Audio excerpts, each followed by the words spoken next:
Hello viewers, মৌচাষ চ্যানেলের পক্ষ থেকে আপনাদের শুভেচ্ছা অভিনন্দন। তো বন্ধুরা, বরাবরের নিয়ে আজও আপনাদের সামনে একটি নতুন ভিডিও নিয়ে হাজির হয়েছি। এপিস ডরসাটা মৌমাছির চাকে মধু হলে আমরা কিভাবে বিষয়গুলো বুঝবো সেই বিষয়ে একটু করবো। সম্পূর্ণ ভিডিওর জন্য আমাদের পাশে থাকুন। তো বন্ধুরা দেখুন, এটা আসলে একটি বিল্ডিংয়ের উপরে আপনার পাঁচতলা বিল্ডিংয়ের ঠিক উপরে ছাদের কার্নিশে চাকটা তৈরি করেছে। আর এই চাকটা আসলে দীর্ঘ প্রায় মাস হয়েছে। তো আমাদের প্রকৃতি অনুযায়ী আমরা বিশেষ করে শহর অঞ্চলে যেসব মৌমাছির চাকগুলো পেয়ে থাকি সেগুলো কিন্তু বেশিরভাগই ছাদের উপরে বা বিল্ডিংয়ের কার্নিশে বা ভেন্টিলেটরের পাশে বিভিন্ন জায়গায় করে থাকে।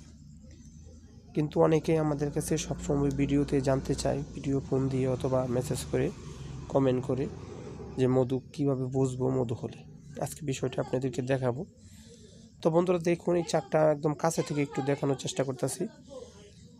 এই চাকটা সম্পূর্ণ মোটা। দেখুন এই পাশটা কিন্তু অনেক মোটা হয়ে গেছে। তার মানে এই চাকটা যদি এখন কাটা যায় তাহলে কিন্তু অন্তত 1 থেকে 2 কেজি মধু অনায়াসে হবে বা বেশি হতে পারে। চাকটা কিন্তু মোটা হইতে হইতে একদম মানে গোলাকার হয়ে গেছে। তো উপরের অংশ পুরোটাই কিন্তু আপনার মোটা হয়ে গেছে, মধুয়ে ভরপুর। প্রায় 2.5 থেকে 3 মাসের মতো বয়স। যখন বসছিল চাকটা খুবই ছোট ছিল বন্ধুরা।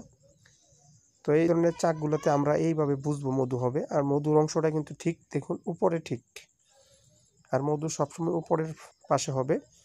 উপরের পাশটা যত মোটা ফাঁপা হয়ে যাবে বুঝতে হবে মধুর পরিমাণ তত বেশি।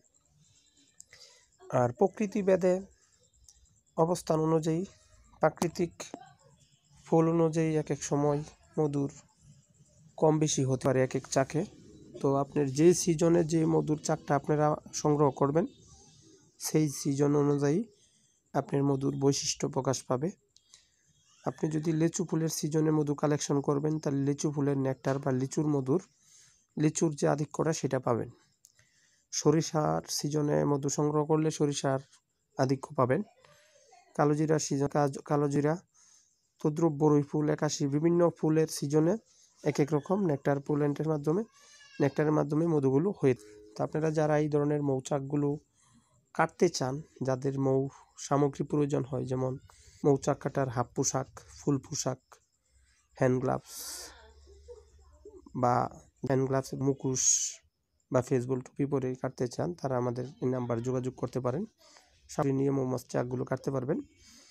এছাড়া যারা এপিস ডরসাটা ছাড়া যেমন ক্ষুদে প্রজাতির মৌমাছি এবং মৌমাছি বাসাবাড়ি অথবা বাণিজ্যিকভাবে চাষ করতে চান, তারাও কিন্তু আমাদের কাছ থেকে মৌমাছিগুলো সরঞ্জাম সংগ্রহ করতে পারবেন। যেমন সকল প্রকার মৌ বক্স, কুইন গেট, মুখোশ, দানি নিষ্কাশন মেশিন, সিএফ শিট সহ যে কোনো সামগ্রী আপনারা আমাদের এতে পাবেন। তো বন্ধুরা, যারা নতুন দেখতেছেন অবশ্যই শেয়ার করে দিবেন, লাইক কমেন্ট শেয়ার করবেন এবং চ্যানেলটা সাবস্ক্রাইব করে রাখবেন, বেল বাটনটা অন করে রাখবেন, যাতে আমাদের ভিডিও নোটিফিকেশন সবার আগে আপনাদের মোবাইলে পৌঁছে। ধন্যবাদ।